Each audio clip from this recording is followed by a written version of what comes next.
I'm Darrell Goodman, Director of Products with Achieve It Solutions. Today we're going to see how using SAP Business One 9.2 and Resolv can help simplify your production processes. In SAP Business One, you can either make or buy your items. When you make your items, you start with a bill of materials, which will help you identify the components to be used in production. Here we can see the bill of materials for our 4029 printer. The bill of materials has the ability to keep track of the components such as the actual raw material items, resources such as labor or machines, or descriptive text.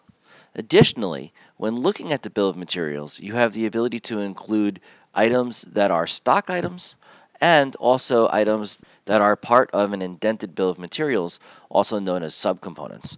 For example, if we look at the power supply, you can see that the power supply also has a bill of materials, indicating that we can produce or buy this item to supply the subcomponent for the printer.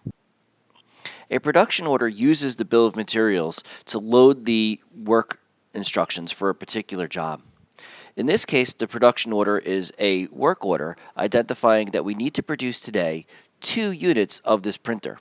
In this particular case, this was a make-to-order sale, as you can see that this is linked to a particular sales order and customer. You also have the ability to make the stock, and you can use a combination of the Material Resource Planning, or MRP, or the Procurement Confirmation Wizard to be able to automatically generate your production orders based on demand, stocking levels, or even forecast levels. When looking at a production order, as mentioned, you have the ability to manage a start date. You can also specify a due date, so if you need to identify when the materials need to be produced, you can plan your floor schedule accordingly. You can also specify the user that will be responsible for the order. And you can see that you have here the ability to compare the planned quantity with a bill of materials quantity. So as you can see here, the bill of materials indicated that we needed 2 chips per printer. Since we're building 2 printers, we're going to plan for a component usage of 4 units. You also have the ability to ensure that you will have the raw materials you need for this production order when you're competing with other production orders by creating a component reservation. This component reservation allows you to see all of the in-stock and supply documents that could provide the materials you require and allows you to ensure that you have an active reservation for the material so that this production order will not run into any supply shortages. Additionally, back on the production order, we can look and see how SAP handles something called an issue method. This allows us to choose between manual and backflush for handling the components against a production order. A backflush is an automatic consumption of the components based on the completion of a production order. This is useful when you know that the assembly will be precise and you'd like to save steps. However, the manual method allows you to ensure that you maintain actual control over exactly how much raw materials inventory is consumed in the production order. By using the manual method, you can ensure that you pick and consume each unit against a production order, and it allows you to track your costs more accurately. Let's generate a pick list for this so that we can see how the warehouse is able to continue to use smart devices to be able to process this production.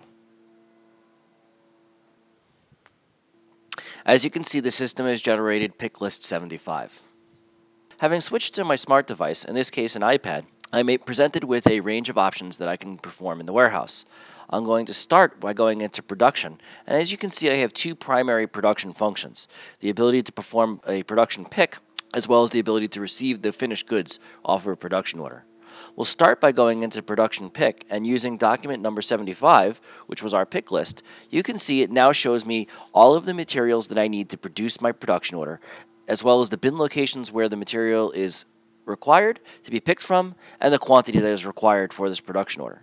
Keep in mind that we could have produced pick lists for more than one production order at a time. However, in this case, we did a one-to-one relationship.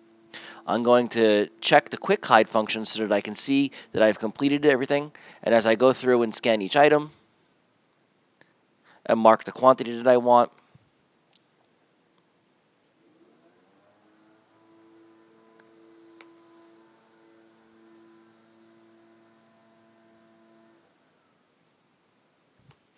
you can see that the lines start to disappear, showing me my progress towards getting all the items I need to produce this production order.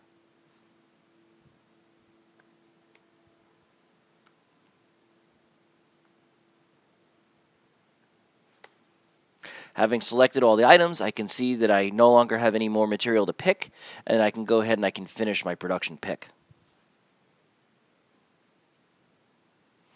This immediately updates the inventory in SAP, showing that the raw materials are no longer on the shelf and that they're consumed against this production order, and makes it so that we have the appropriate costs that are going to be associated with the production order.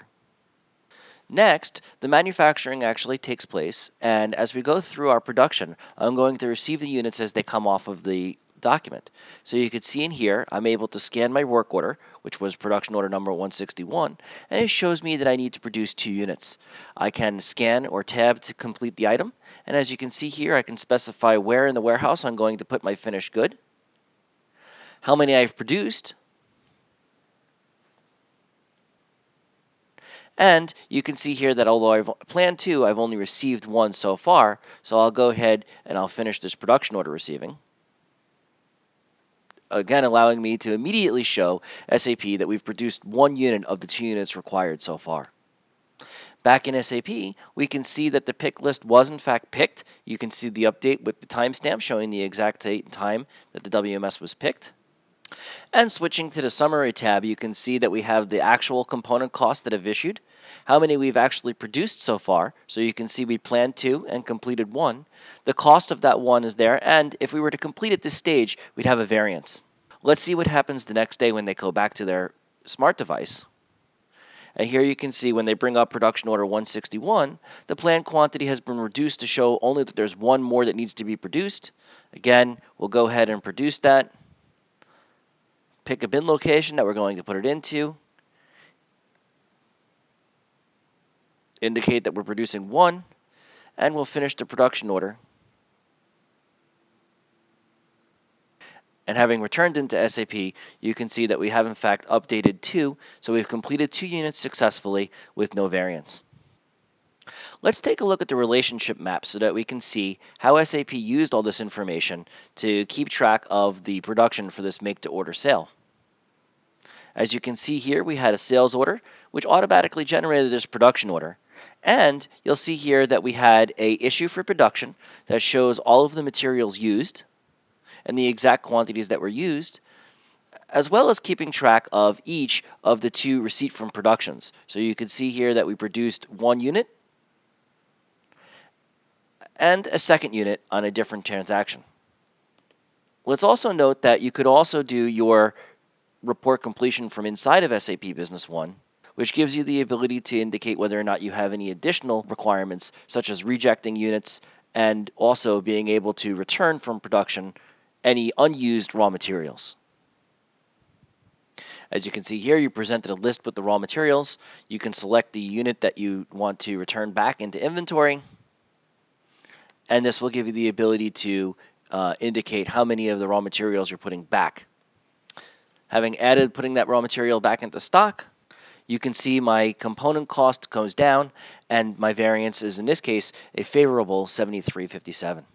The inventory is now available for the sales order to ship, and we have completed our production process. I hope you've seen how simple it is to be able to use SAP Business One 9.2 and Resolv to be able to manage and produce your production orders efficiently and effectively. If you have any questions or would like more information, please visit us at www.achieveit.com. Thank you.